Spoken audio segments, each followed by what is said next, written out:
Okay, good. I'm sure everybody is logging on and joining. And it is before lunch, so I know that they're not rushing off to go and warm up their lunch, their food. The times did change, right? And I hope that the time change was suitable for you. So good day and happy Thursday. Gee, I can't believe this week has kind of gone by really quickly. Tomorrow's Friday. And we are in the month of September, in case you didn't know. And today's the 18th. And September is Suicide Awareness Month. Okay. Um, so we're going to be looking at a subject called creating hope through action. I like that. Creating hope through action. All right. So we're not going to lie down. We're not going to just take it. We're going to address it, and we're going to talk about it today. It can be a heavy subject, and I'm going to try and make it presentable in the best possible way that I can. I love these symbols, of a sunflower. Now, sunflower to me is the happiest flower that I know. It's probably my favorite one. It kind of looks like a weed in a way. Like if you look at the stem, it's got that kind of weed look to it. But then its gorgeous display it just says otherwise. And it's quite a resilient plant, actually. I've grown sunflowers in my garden, and yeah, they're miraculous. I mean, they follow the sun, they follow the light, and I think it's a great symbol. It's not my symbol. It's been around for a while. Every September, it starts to lift its head, you know. And then we also have a ribbon, as you can see on the slide, which is also representative of suicide awareness. Um, and this these sunflowers, I mean, just absolutely gorgeous. Whenever I go on a road trip, sometimes I drive past fields of gorgeous sunflowers, and it just makes my heart so happy. There's a lot of sunflower farmers, sunflower growing sunflowers, obviously getting sunflower oil, and it's something we use a lot. But what a plant, and how special and how beautiful. And it represents in the month of September three qualities of hope. And as I said, the session's name is Creating Hope Through Action. Light. It represents light not only because of its yellow color, but because it traces the light, it follows the light. And I know that if we are in a bad place mentally, we feel like we're in the dark. We feel lost. We feel afraid. We feel disconnected from the light, and then finally positivity. So to approach the subject not in a negative way, but in a positive way, and a lot of that positivity then requires a sense of reframing the conversation as well. A big part of talking about suicide and addressing the subject, we encounter stigma, and there's also a lot of fear when we use the word, when we say the word. And I know this. I've submitted content to like an international app for my mindfulness training, and I get a message back to say, please take the word suicide out of your content. And I'm like, but why? No, because it can trigger someone. Um, and I kind of scratch my head because I think, well, I understand, but at the same time, don't you think it would be better to address something rather than to hide something or ignore something? I mean, let's talk about alcoholism. An alcoholic.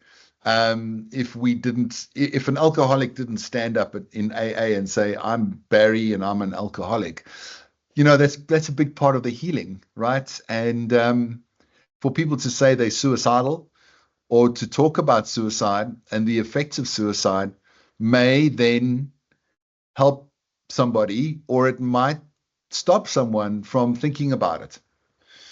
And I really see in communities how this plays out. My question to you today, dear friends, and welcome to all of you, and thank you for joining. And I ask you to please stick around. It's a fascinating topic, and it's a great conversation we're going to have today. But the question is, how is suicide seen in your community or in your tradition?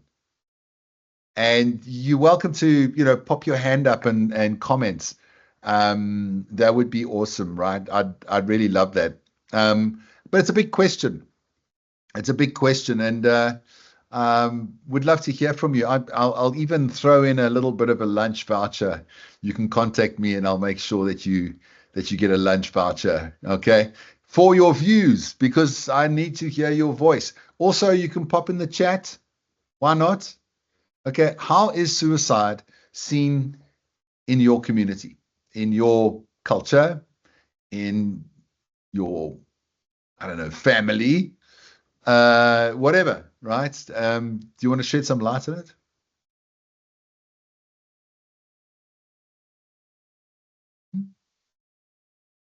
Okay, there we go. Burger? Is it Burger? Burger? Hi, good morning. Very good morning. No, it's just like McDonald's burger. Okay. It's easiest pronounced. Thank you. I think I'm really speaking from my own experience. I've been unfortunate enough that I've known 3 people that's committed suicide. Yep. And I think it's always a difficult situation because we are the ones that's left with the aftermath. Yeah. And all the questions, and you wonder why, and why did the person not reach out? And I think it's essential that a person should really, it shouldn't be a taboo topic. It should be something that you can talk about. There's different reasons. It could be societal pressures. It could be financial, whatever it is. And it's not necessarily always a case of religion or social or anything like that. I think it's just essential to reach out and pay attention to people, because it comes out of the blue, and when it hits, we always left with a big question, why? Exactly. So I don't really have an answer to say how does it suit or fit into a societal, but we all have our opinion about it, where we say, like, if a person feels so weak about it, then they need to go and seek counseling or something like that. But sure. We never understand the chemical imbalance that could be taking place for the person, or there's so many different aspects to it that makes it extremely difficult to just put your finger on one aspect. Yeah. So I think it's a topic that you should take head on, speak to people, reach out, identify it within your peers, within your friends, your parents, your brother, sister, anybody. It's not something that chooses a race, class, gender. It can happen with any of us. It can, and it does.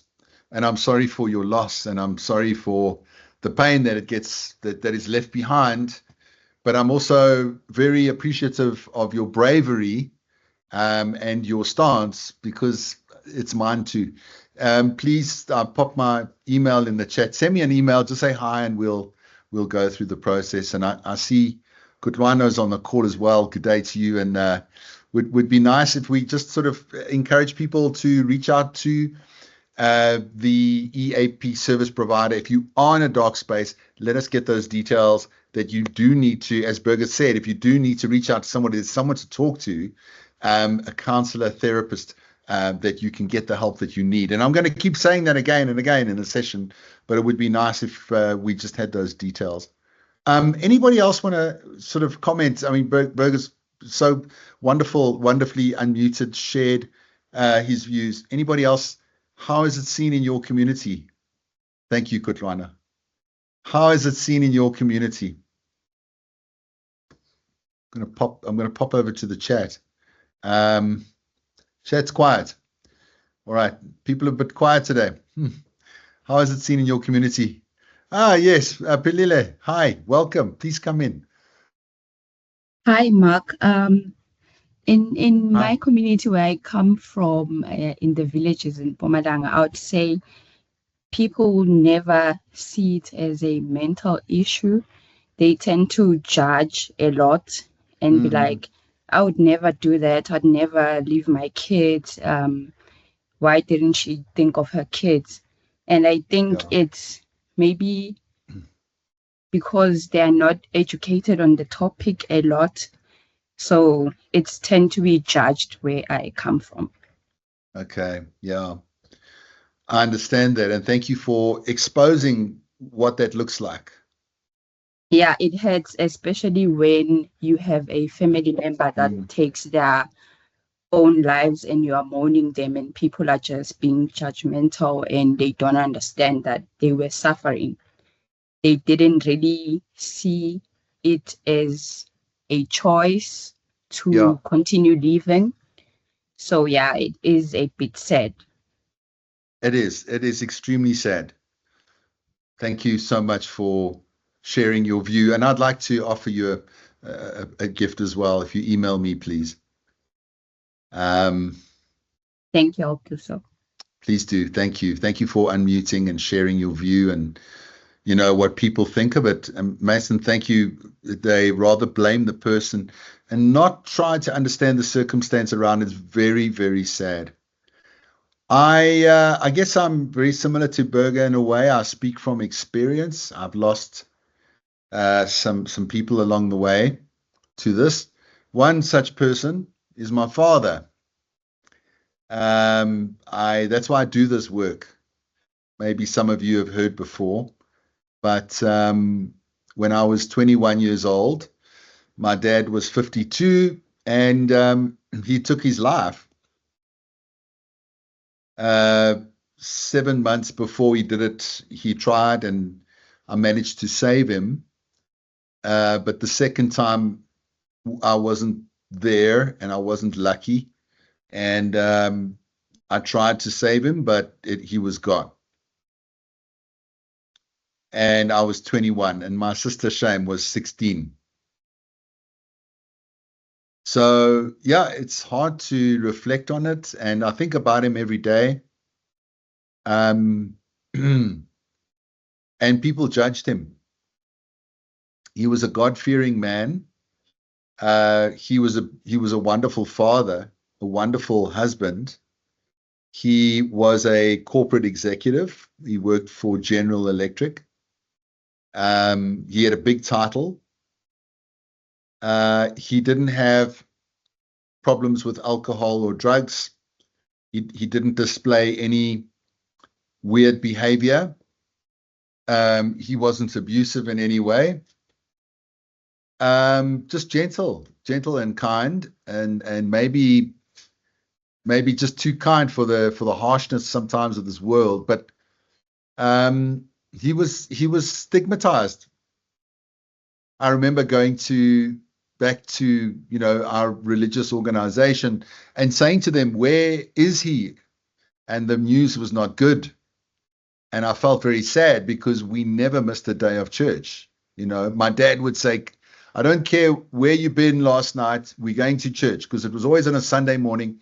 And as a young man, I was out partying, with my friends on a Saturday, sometimes get home at 1 or 2 in the morning, and my dad would grab me by my big toe in the morning and say, "Get dressed, brush your teeth, we're going to church."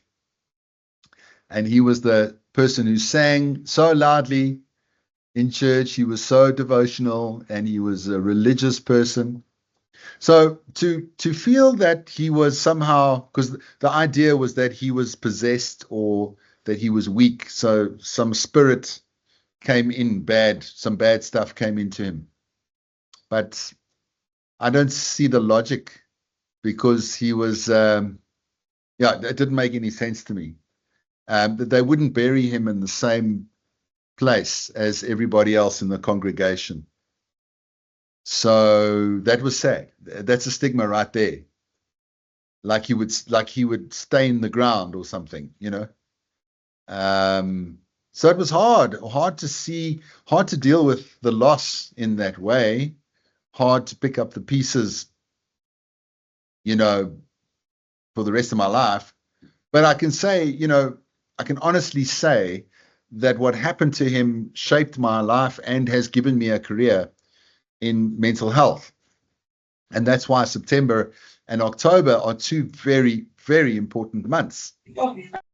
You know, so thank you, Kutlwano. Kutlwano's just shared in the chat the EAP service. And please, guys, if you are struggling, just reach out and get the help that you need. Don't be fearful. Rather get the help, because you don't want to land up. And you know, but what Burger said is pretty spot on, because what my dad experienced, and it was a chemical imbalance. He suffered from burnout, okay, a work-related condition from stress, burnout. He lost his job because of burnout. Then he sits at home unemployed. He goes into a depression because he's not working. He's losing money. Okay, savings are going. Family is losing money. We're selling cars. We're selling stuff so we can survive. Then he slips in. The depression goes into bipolar disorder, and then into schizophrenia. Now, schizophrenia is I don't know if anyone has ever been with a person or is suffering from schizophrenia, but it's a kind of condition where one can be very delusional. It's a kind of condition where we can hear voices, where we see things that are not there. It's a kind of condition where we have split personalities. There are many forms and many. Schizophrenia is never the same. It's always it's always quite unique to the person suffering from schizophrenia. But when bipolar and schizophrenia happen, it's very difficult to come out of that. It's very difficult because talk therapy, mindfulness at that point doesn't work that well. You can still work with depression, but when it moves into bipolar and schizophrenia, then you're in the hands of a psychiatrist, and they're going to be medicating you. All right, and that's what happened to my dad. They medicated him, but unfortunately, they didn't get the chemical balance right. So there's certain types of medication like lithium. At that time was Prozac, Prothiodan, etc. Didn't work. You know, it just made it worse. It was like it was like putting petrol on the fire.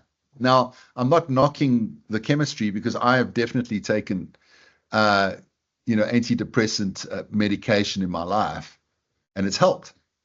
So I'm not saying it doesn't help. It does. But when you hit those stages, it's a way more complex situation than a feeling of depression. Okay. So my work and my colleagues, Rafiel, where Grant, what we're trying to do is save lives. What we're trying to do is make you feel in charge of your well-being. Because I never, ever, ever want to see anybody suffer like my dad suffered. And I can tell you, after my divorce, which was 3 years ago, I was suicidal. And I wanted to end my life. And I just didn't have the guts to do it. You know. So, so there's hope, because I know where I was, and it was a very dark place. And when you're in that dark place, you think, I'll never get out of here. You know, you kind of have this idea, I'm alone and I'm never going to get out of here. This is a very bad place. I'm here for eternity. But you're not. And that is why hope is such an important quality. With mental health, if we get sick, generally, I'm not saying all the time, but generally, I mean, I was in hospital for burnout in 2018 because of my job. I was managing director of an advertising agency. It was just too much. I was taken to hospital. I was admitted for burnout. All right. Burnout is an initial stage of severe mental illness.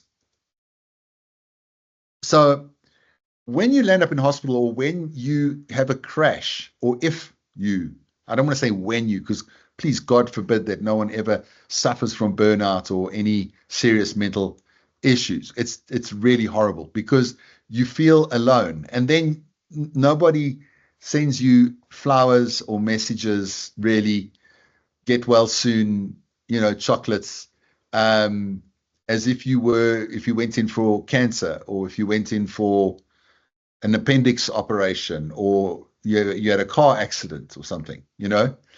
There's way more sympathy and empathy, and we see this, right? We see, like, Simone Biles, gymnast, leader of Team USA. She pulled out of the Tokyo Olympics because of her mental health, and she got ridiculed. A lot of people didn't understand what she was doing, but if she hurt her back or her ankle, everyone would have said, "Oh, shame, poor Simone." Okay. Anyway, look at that. Look what happened to her. She came back and she won 3 gold, a silver, and a bronze in the French Olympics. Amazing. So it just shows you, like, you can have a mental health breakdown and you can recover and come back stronger and be the world champ. There's the hope right there. I want to address the word commit. Please, and I know this is a normal word that everybody uses, but I'm going to ask that maybe we just use the word die. You die from suicide. The reason being is because we commit rape, we commit murder. My question to you is, do you think that anybody in their right mind, do you think that anybody in their sane right mind would take their life? Unless it was, you've been captured by the enemy, they're going to torture you, and you do it because you'd want to avoid that terrible torture, or you've got secrets that you don't want them to pull out of you.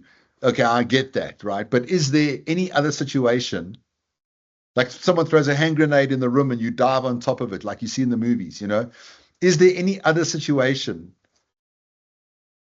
that you could say, well, it's selfish? Or in most situations, is it because people have mental illness? What do you think?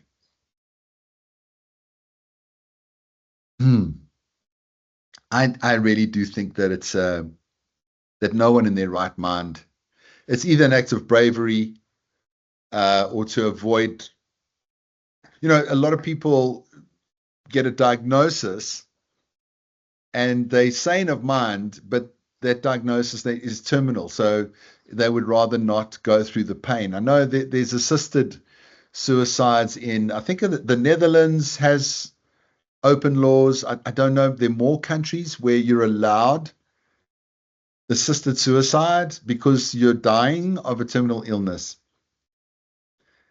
Is that okay? I'm not sure, right? I sit on the fence. I don't have an opinion about it.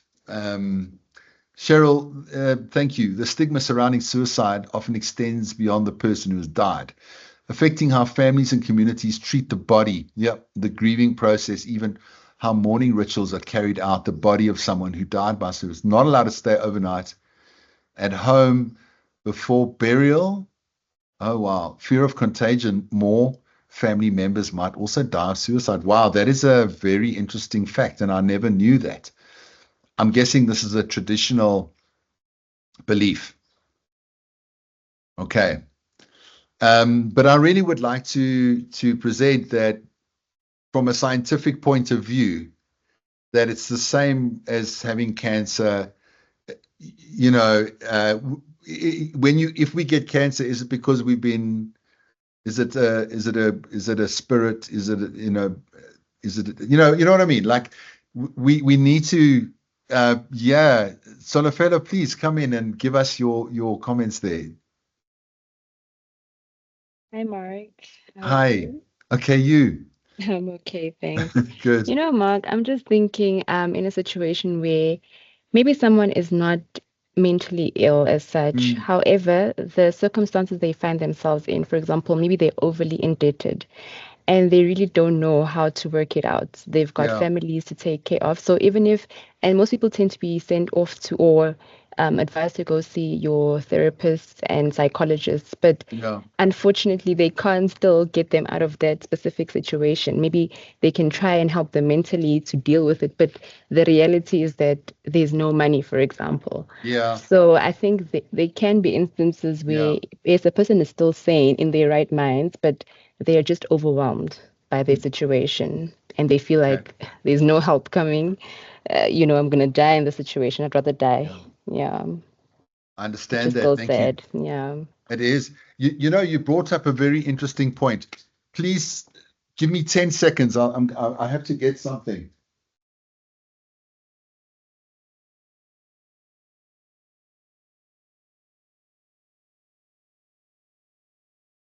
Thank you, Solofelo. This is the newspaper. It's all blurry. Hold on. It's the Citizen newspaper. There you go.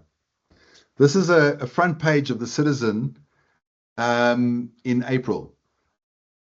It says suicide, South Africa's hidden killer. It says that people between the ages of 41 and 60 are dying at an increased rate because of financial pressure.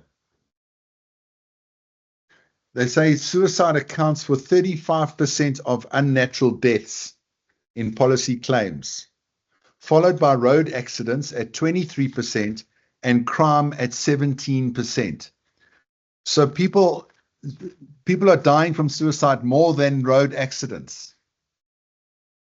according to insurance companies. And that's in South Africa. That's a lot. I mean, a lot of people die in car accidents, right? But suicide is more in this country. And the main thing, like Solofelo said, is financial. People they've got no hope. They're in debt. But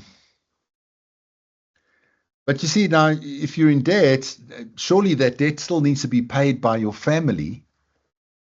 A lot of the time the debt doesn't just die with a person, right? So I don't know.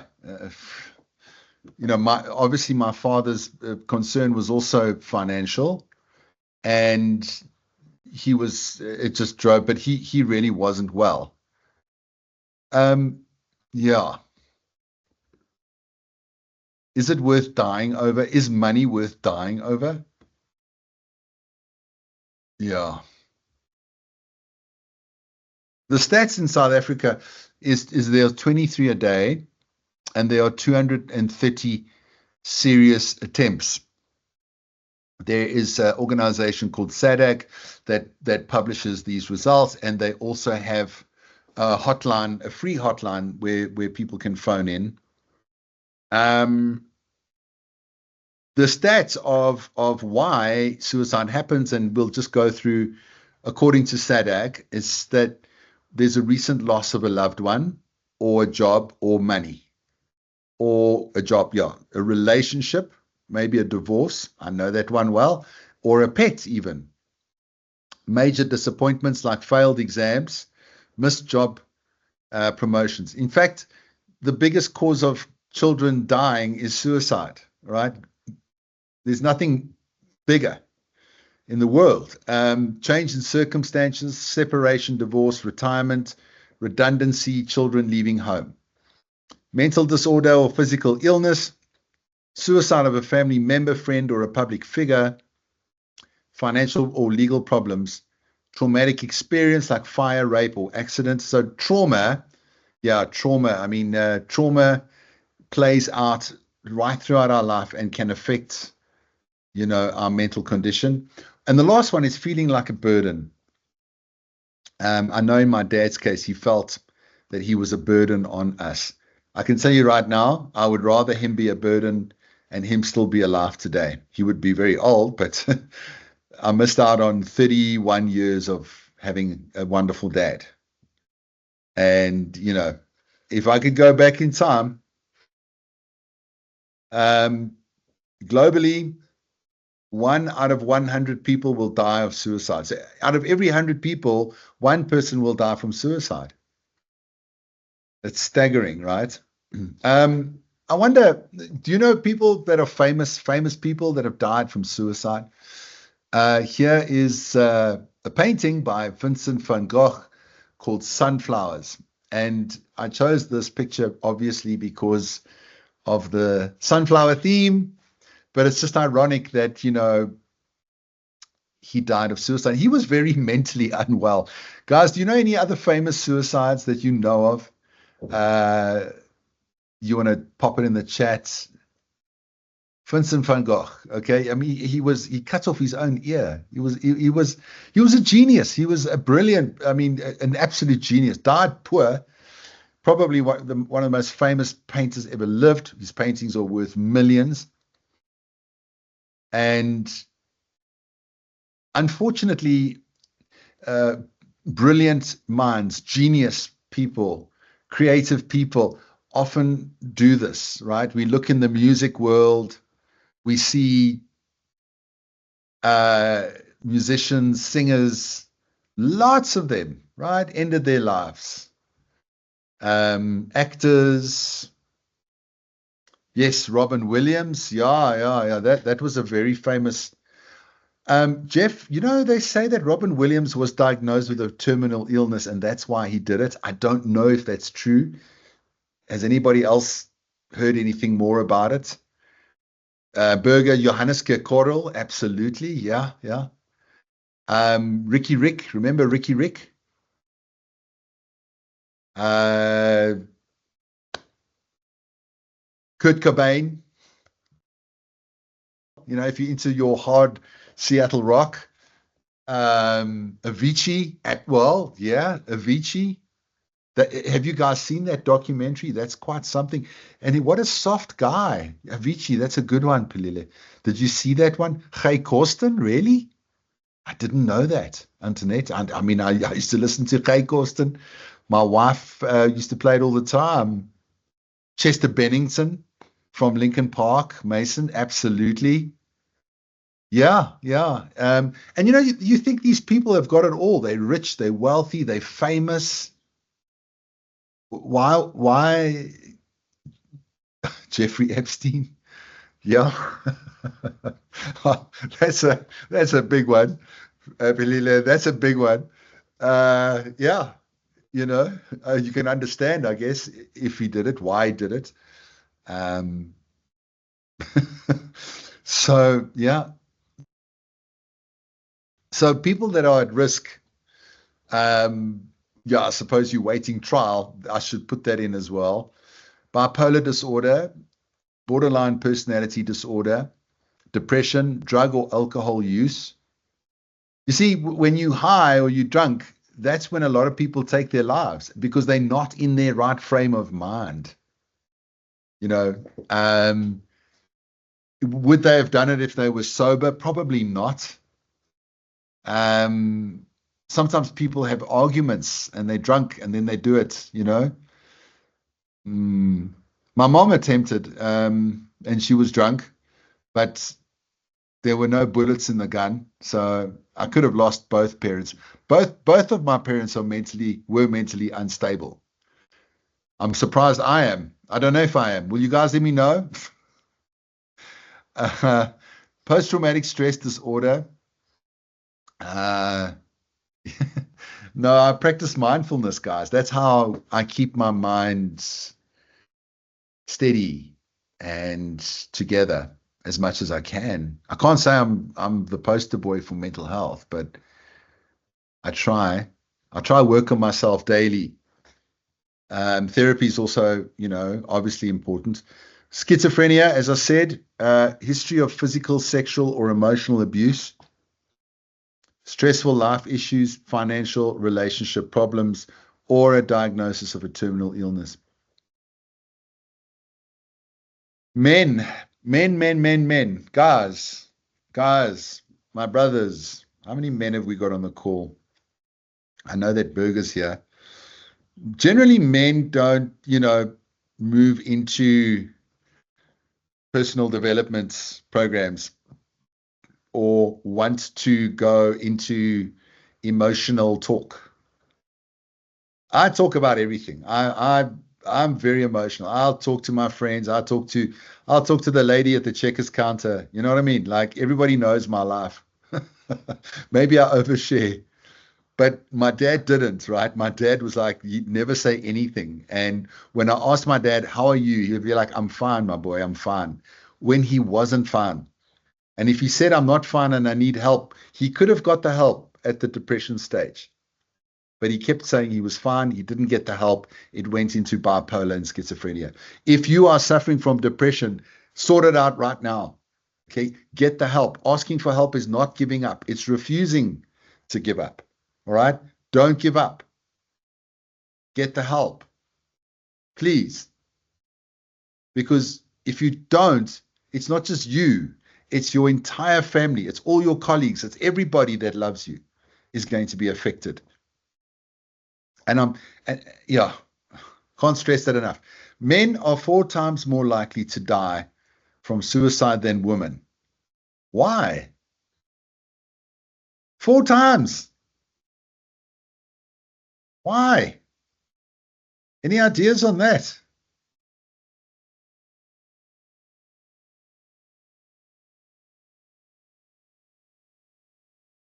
Burger.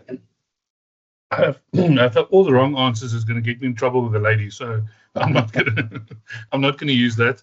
But I think just being from a male myself, it's there's always this taboo about being able to share your feelings, and men don't cry. And I think some of the biggest healing I've had is when I cried and I exposed myself. Yeah. I've done some personal development courses myself to identify relationship statuses and things about myself. And, I can recall doing a course, and on day 4, I cried the entire day, and it's just, sometimes you just need to have that exploit. And that's partly maybe why I feel comfortable to talk about it. And there's just so many other men that don't. In my friendship circle, we make a point of doing boys' weekends where we'll go away and we'll take a golf club and just hit balls around, drink a couple of drinks, sit around a fire and talk. And that's therapy in its own. And I mean, girls do the same with book clubs or whatever the choice of fun activities are. But being able to reach out and get those social events and doing those social activities is essential, and getting that load off your chest, off your shoulders. Absolutely. I can hear you've been doing the work, friend. And I'm not worried about you at all. I appreciate it. Yeah. And I know Jeff is here as well. He's just commented in the chat. Cowboys don't cry. Yeah, that is unfortunate. That is demonic. It's a demonic thing that we are taught as boys, that we got to be strong. A guy like Burger is strong. You see, this is a strong man. For me, a strong man is not a man that keeps quiet about his suffering. A strong man is a person that gets help so that they can be a better father. They can be a better husband. Not keep quiet and be worse. That's why a guy like Burger is a strong man. A real man.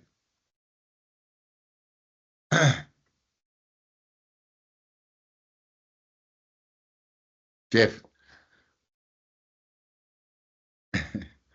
Did you want to come in? Mark, no, thanks. I also want to be a strong man. So I was just prompted to share this one because I'm going through a retrenchment, and this is my last month at Anglo American after 22 years. Wow. No, but listen, I've been through. I'm one of those guys that will take up any help that I can because I know it's a difficult thing to do. But I've put in plans, I've done all of that. But I was surprised. I mean, latching to what Burger was saying is that this weekend we had like a men's camp, right? And I think it was tremendously therapeutic to me, because I didn't realize that I actually had so much spent, still harboring so much of tension within me. As the men were playing, over me and everyone else, but my episode is, it was really. Yeah, I had this huge release where, I also burst into tears, and I mean, it actually took me by surprise, that there's obviously still quite a bit I need to deal with in order to prepare for this situation. Sure. Absolutely, Jeff. Well done on doing the work. Thank you. Thank you for showing up in such a powerful way. And I'm not worried about you either, because you've had such a powerful moment, and listen to you. There's like a joy in your voice. You sound well, and I'm sorry for what you're going through, but I know you'll be okay. Antoinette, would you like to come in? Yeah, I'm not a man, but I would like to share my story too. Absolutely. So, firstly, I think I want to thank you for sharing your story. My pleasure. And the suicide of your father, and even contemplating suicide yourself.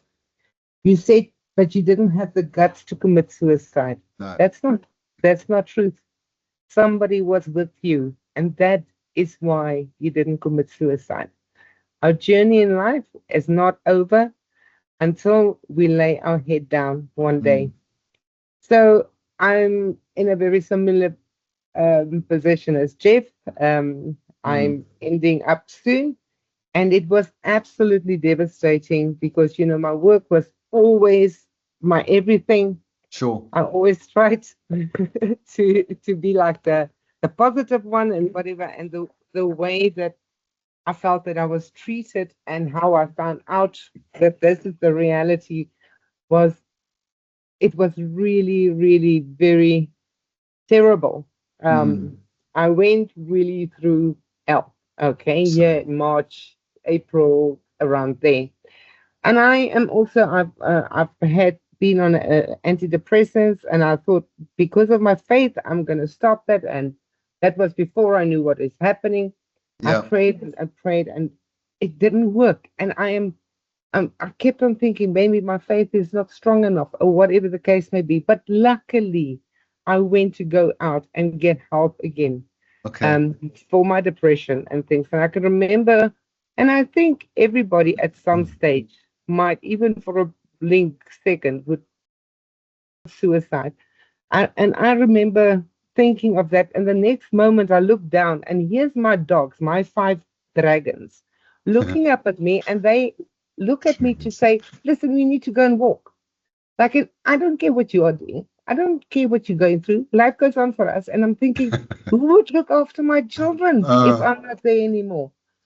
And yes, it was not an easy journey. But all I can say to you now, the recent assassination, I adored that guy. And one thing that I can say is when I look at that man's eyes and I see the love, the joy, and everything in his eyes, I want that love and joy to be in me so that I can make a difference. I really do believe that there's a purpose for all of us. And yes, if you feel that you are down and you think that suicide is the only option, go for help. Really, honestly, do not be shy to reach out to help. And if you don't know how, believe me, I went through all those roads. If I can help you, if anybody on this call can help you, go and get help, because your life is not over and there is a purpose in life.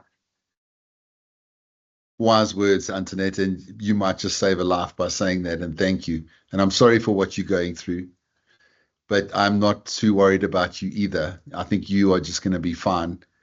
And yes, I'm finally at a stage where I realize, listen, I don't have to come and be frustrated at work anymore. I can finally do something that I want to do. Exactly. Well, that's such a positive attitude. I've been retrenched a couple of times in my life. Oh my goodness. And then And then I'm like, okay, I just carry on, change gears, do something else. It's not the end of the world. But it's sad, I can understand you being with the organization for that long. It's such a big dedication and commitment and a comfort zone. It's hard, that kind of change.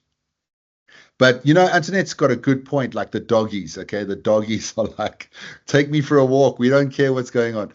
Like when I was so down after my divorce, I was alone. Like, I'd see my boy every now and again. I got a cat and I got plants. Guys. I mean, I never looked after a plant. I think the only plant I ever looked at after when I was young was a dacha plant.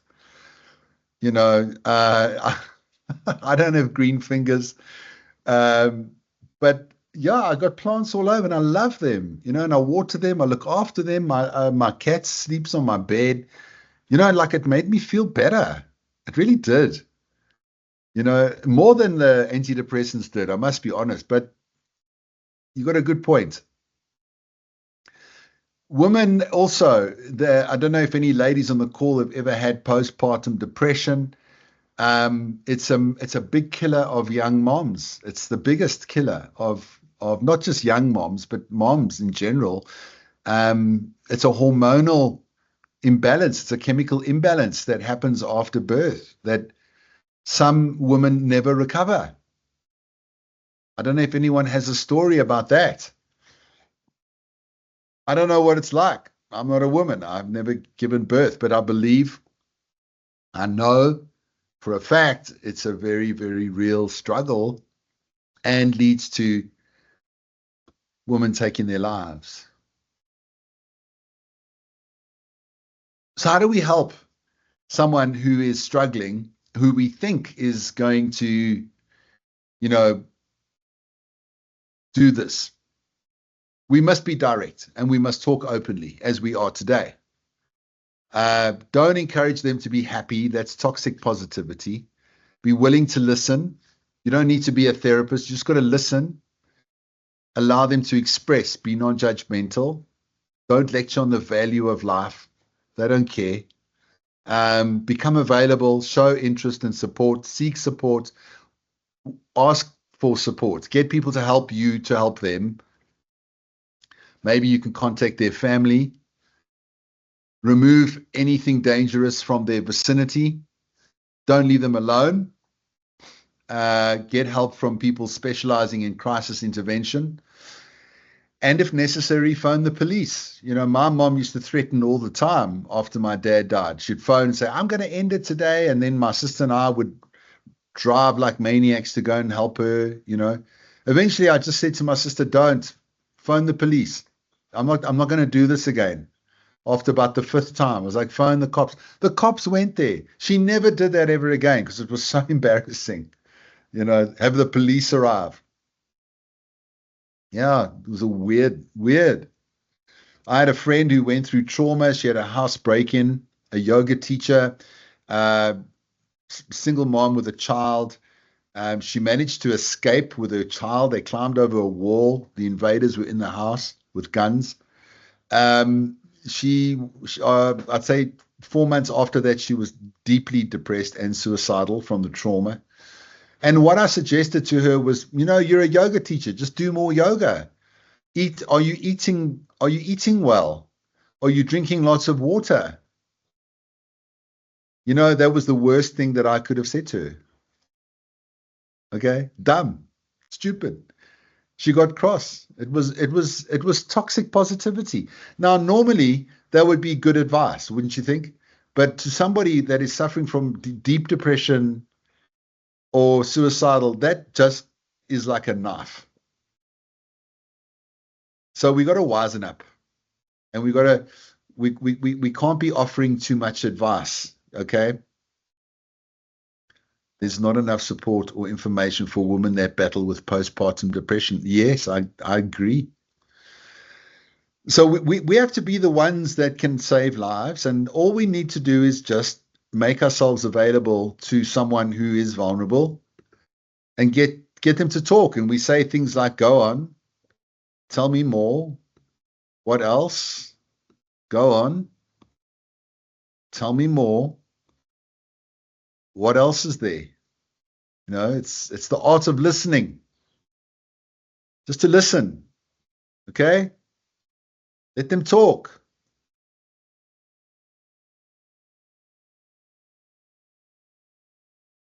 I want to come back to the power of hope. I may have told you guys, I'm really fascinated by this experiment, and it's horrible. There's a German guy in the 1950s. He was a scientist by the name of Kurt Richter, and he experimented with rats. And he put a rat in a bucket of water. And he did this with a lot of rats. It wasn't just two. He put a rat in a bucket of water, and the rat drowned after 5 minutes of swimming. He took a second rat, he put the second rat in a bucket of water, and the rat swam. And as it was drowning, he took the rat and pulled it out, and he gave it some cheese, and he let it sleep, dried it off nicely, put the heater on. And then the rat woke up, and he put the rat back into the bucket, and the rat swam. How long did that rat swim for? The rat swam for 60 hours.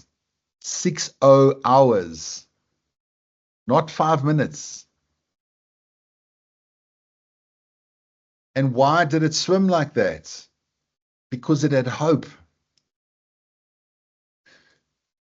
So don't give up hope, because there's an energy in hope, a resilience that keeps us going. If that rat can swim for 60 hours because it had hope, listen, you can keep going. Everything's going to be okay, guys.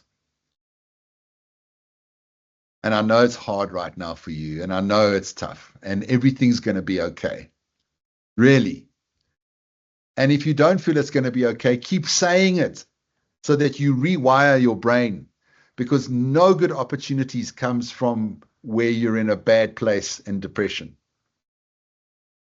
You're not going to see the opportunities. You're not going to feel it. Right? So let's just keep this attitude alive that everything's going to be okay.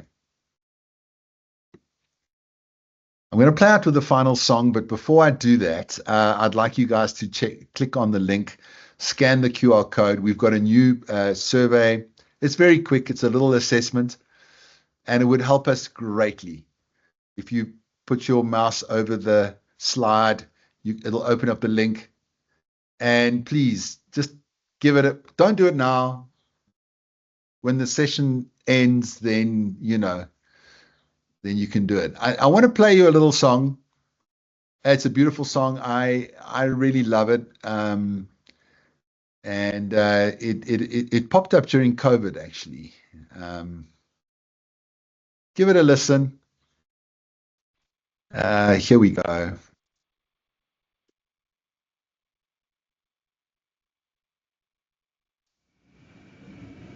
Let me know if you can't hear. You're broken down and tired of living life on the merry-go-round, and you can't find a fighter, but I see it in you, so we gon' walk it out.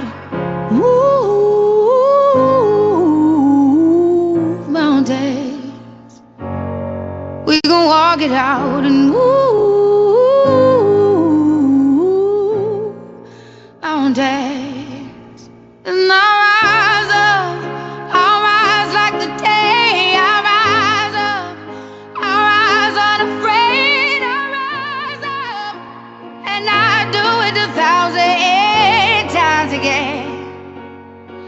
And I'll rise up, I like the waves. I'll rise up, in spite of the ache. I'll rise up, and I do it 1,000 times again.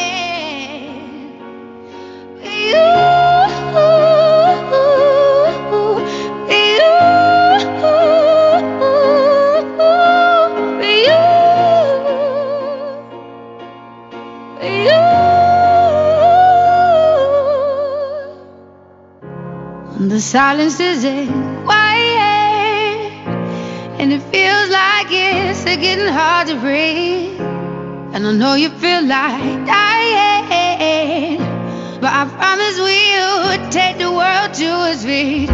Move mountains, bring it to its feet. Move mountains, and I'll rise up. I'll rise like the day. I'll rise up. I'll rise unafraid. I'll rise up, and I do it 1,000 times again.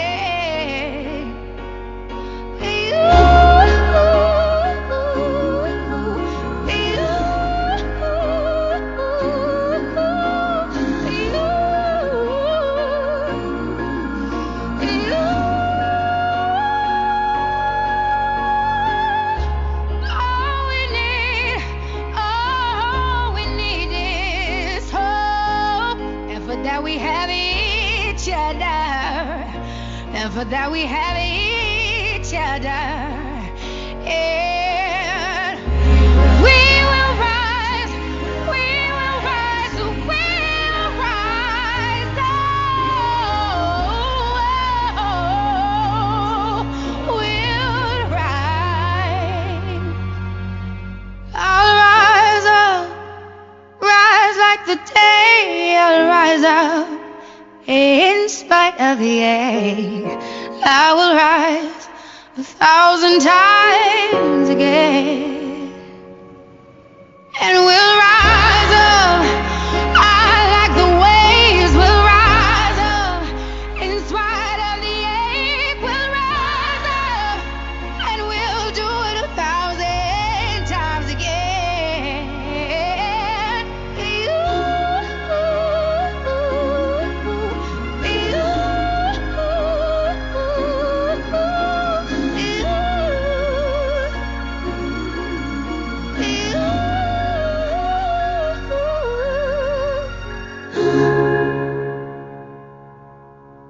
Here we go, dear.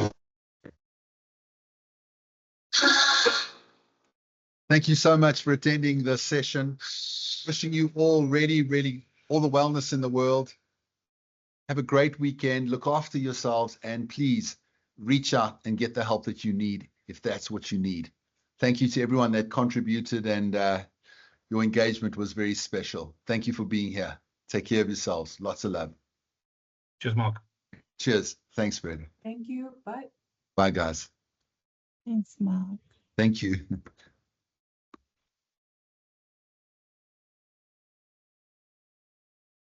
Thanks, Petri. Thanks, Glory.